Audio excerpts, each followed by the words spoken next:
Hey everyone, welcome to spell bee. So it is very evident कि Hollywood का जो Botox face trend है वो इवन बॉलीवुड में भी ना पॉपुलर हो गया है and it is crazy. Rimi Sen जो एक टाइम की फेमस एक्ट्रेस थी, बिग बॉस में भी उन्होंने पार्ट लिया था एंड आफ्टर दैट शो वो ज्यादा देखने नहीं मिली। उनका रीसेंट एक क्लिप काफी ज्यादा सर्कुलेट हो रहा है जहाँ पे वो कम्प्लीटली डिफरेंट दिखाई दे रही है। गोलमाल, दीवाने हुए पागल, धूम, हंगामा जैसे फिल्म्स का वो पार्ट रह चुकी है and she was a natural beauty, but it is said कि जो रोल्स उनको मिल रहे थे ना उससे वो सेटिस्फाइड नहीं थी, हेंस उन्होंने बॉलीवुड से ना दूरी बना ली। 2015-16 के बाद ना रिमी सेन इंडस्ट्री में देखने नहीं मिली। अभी ऑलमोस्ट 9 इयर्स हो गया है उस बात को, बट इन 9 इयर्स में ना रिमी सेन में एक ड्रास्टिक चेंज देखने मिला है जहाँ पे अपना लुक रिमी ने ना कम्प्लीटली कहीं ना कहीं चेंज कर दिया है। This is a recent reel. Before and after अगर आप देखोगे ना तो यहाँ पे लिप फिलर्स का यूज हुआ है वो देखने मिल रहा है। देन चीक्स पे बोटॉक्स का यूसेज दिख रहा है, इवन फोरहेड पे भी बोटॉक्स यूज किया गया है ऐसा लग रहा है। देन आप रिमी की अगर आईब्रोज भी देखोगे तो बहुत स्टिफ है, बिल्कुल वो मूव नहीं कर पा रही and mostly this happens due to Botox. लोग एक्सप्रेशंस प्रॉपर्ली दे नहीं पाते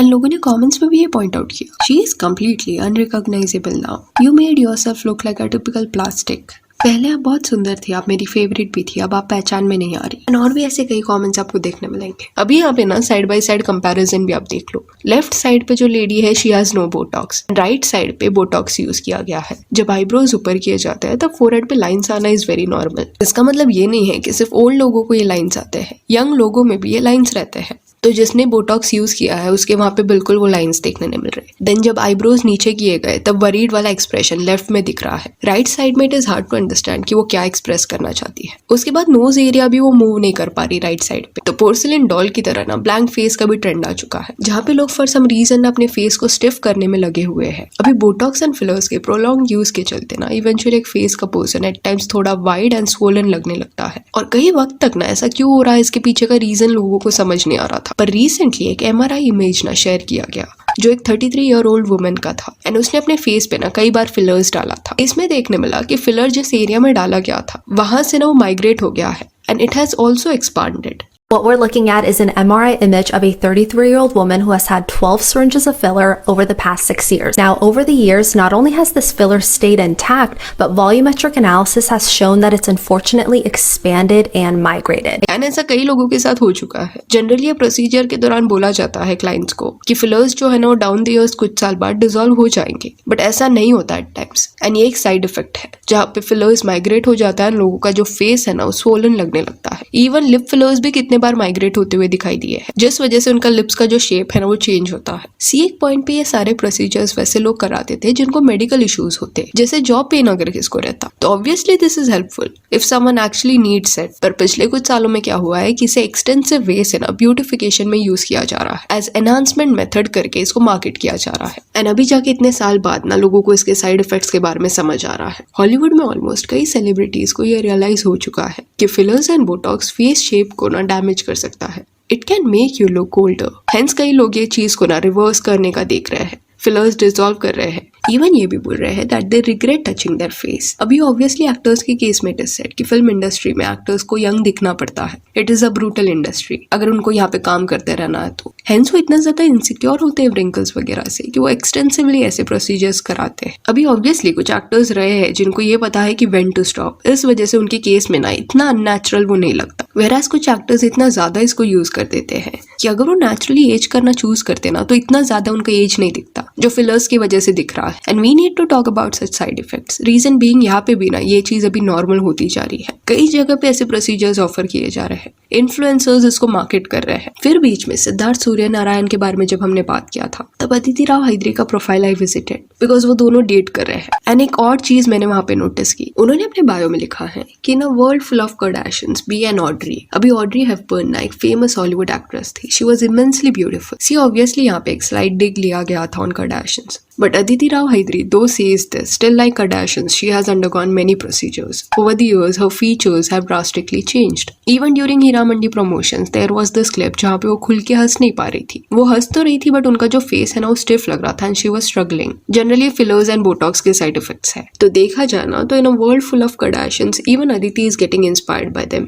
इवन एक नया टर्म आया है that is called pillow face. ये एक ऐसा फिनोमिना है जिसमें फेस पे ना पफिनेस देखने मिलता है एंड अगर आपका चिजल लुक भी होगा ना तो वो फेस का शेप चेंज हो जाता है due too much filler and migration of filler. Internet पे आपको ये फिनोमिना देखने मिल जाएगा। सेम चीज ना आयशा टाकिया के केस में देखने मिला। हर fillers and botox have migrated and उनका जो फीचर है ना वो कम्प्लीटली चेंज हो गया है। इसी वजह से now she is unable to give expressions. And when I say Botox and fillers make people look older, then don't assume this is something that I'm just randomly saying. ऐसा नहीं है, there are actually articles on this. जैसे daily mail ने लिखा था कि has fillers and Botox aged the Love Island stars. And ये article इसलिए आया था बिकॉज इस बार के जो लव आइलैंड के कंटेस्टेंट्स थे ना उनका जब रिवील हुआ तब लोग शॉक हो गए कि इन लोगों का एज इतना कम है बट ये लोग अपने 20s में ऐसा नहीं लग रहा। जैसे ये कंटेस्टेंट जिसका नाम निकोल है जो 24 इयर्स की है। दिस इज समांथा जो 26 इयर्स की है। दिस पर्सन इज जेस वाइट जो 25 इयर्स की है and this contestant is Harriet जो 24 इयर्स ओल्ड है। ये सारी ब्यूटीफुल लेडीज सिर्फ अपने 20s में है।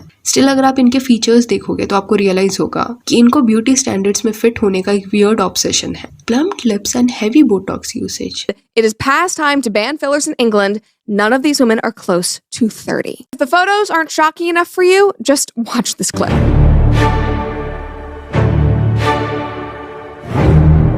दिस इज वेरी सैड कि आज के वक्त में लोगों को ना एक ही तरह दिखना है। अपने यूनिक फीचर्स को एम्ब्रेस करने की जगह सब एक दूसरे की तरह दिखना चाहते हैं। यंग एज में अपने यंग फीचर्स को वो डैमेज कर रहे हैं एंड यहाँ पे ये चीज को बिल्कुल भी नॉर्मलाइज नहीं करना चाहिए। लोग अलग अलग वे से ना इसको मार्केट करते हैं। ट्रेंड लाया जाता है कि अरे forehead lines are not cool, इसको छुपाना चाहिए, जबकि दैट इज एब्सोल्युटली रॉन्ग। लोगों को उनके नेचुरल लाइंस के लिए शेम किया जाता है। किसके थिन लिप्स होंगे तो उस पर कॉमेंट किया जाता है, जिस वजह से आज के वक्त में हर कोई लिप फिलर यूज कर रहा है एंड कई लोगों ने इस चक्कर में अपने लिप्स को डैमेज भी कर दिया है। कटरीना के केस में भी ये हो चुका है। एक पॉइंट के बाद एक्टिंग के दौरान ये दिख रहा था दैट वो एक्सप्रेशंस नहीं दे पा रही, she is struggling. Then there is a phenomena known as resting sting face. इसमें क्या होता है ना कि एक्सेसिव बोटॉक्स फिलर्स की वजह से लोगों का जो रेस्टिंग फेस है वो ऐसा दिखता है as if they are constantly smelling something bad.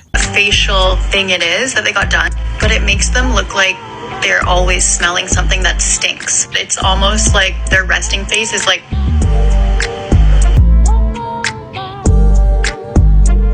And scary चीज ये भी है कि कुछ फेमस लोग ये चीज के बारे में ब्लेटेंटली झूठ बोल रहे हैं। एक क्लिनिक को प्रमोट करने के लिए वहां पे जाएंगे, चिल्ला चिल्ला के अपनी वीडियो में बोलेंगे कि इट इज सेफ। बोटॉक्स के अराउंड ना गरिमा सबसे ज्यादा मिथ्स हैं। ये बेचारा मॉलिक्यूल इतना अच्छा काम करता है लेकिन इतने लोग उसे अटैक करते हैं ना तो कहीं वो दब जाता है। बट हाँ, It's very safe, guys, as she's saying. And if a doctor certifies something world over certified है, 20 सालों से ये प्रोसीजर आप ही कर रहे हो, yes, 20 तो साल फिर से तो हम कर इतना मतलब इशू है नहीं जितना लोगों ने हवा इसको मुझे लगता है बना रखा है। एंड ये लोग ट्रांसपेरेंसी भी नहीं देते कि इट इज एन एड। अब ये जो फीमेल आपको स्क्रीन पे दिख रही है ना, ये भी यही सोच के गई थी कि बोटॉक्स करने में क्या ही रिस्क होगा, तो एक सर्टिफाइड पर्सन के पास गई थी एंड उस पर्सन से गलती हो गया। जिस मसल में इंजेक्ट करना था उसके जगह उसने गलत मसल में इंजेक्ट कर दिया और ये गलती की वजह से ये जो पर्सन है अभी 6-7 महीनों तक प्रॉपरली हंस नहीं पाएगी। कुछ स्माइल मसल होता है उसमें उसने इंजेक्ट कर दिया है एंड ये पर्सन वो क्लिनिक को सू भी नहीं कर सकती क्योंकि ये प्रोसीजर कराने से पहले उससे एक डॉक्यूमेंट साइन करा के लिया था जिसमें ये लिखा गया होगा कि इनकेस कोई मिस्टेक होता है या साइड इफेक्ट होता है तो क्लिनिक लायबल नहीं है। तो इट इज इम्पोर्टेंट कि अगर ये लोग इसको सेफ करके मार्केट कर रहे हैं ना कहीं इसके साइड इफेक्ट्स के बारे में भी इन डेप्थ बात हो। इसी वजह से टाइम एंड अगेन ऐसे टॉपिक्स को हम टच करते हैं विद द इंटेंशन कि जैसे वेस्ट में ये चीज नॉर्मलाइज हुआ है ना वैसे यहाँ पे ना हो। तो don't fall for such traps. Internet पे लोग ग्लैमराइज करके इस चीज को दिखाएंगे कि अरे क्लिनिक जाने के बाद फेस काफी ज्यादा स्मूथ हो गया है, but you have to understand ये प्रोसीजर अभी भी नया है। कुछ साल बाद हो सकता है और भी इसके साइड इफेक्ट्स देखने मिले, तो इसको जितना सेफ बोल के मार्केट किया जा रहा है ना उतना सेफ वो नहीं है। सो yeah, that's it for this video. Do let me know कि बॉलीवुड में भी ये जो बोटॉक्स एंड फिलर्स का ट्रेंड आया है इस पे आपका क्या कहना है। And if you want, you can follow us on Instagram जिसका लिंक आपको डिस्क्रिप्शन में मिल जाएगा। और ये वीडियो अच्छी लगे तो लाइक एंड शेयर करें और ऐसे और अपडेट्स के लिए चैनल को प्लीज सब्सक्राइब करिए। Thank you.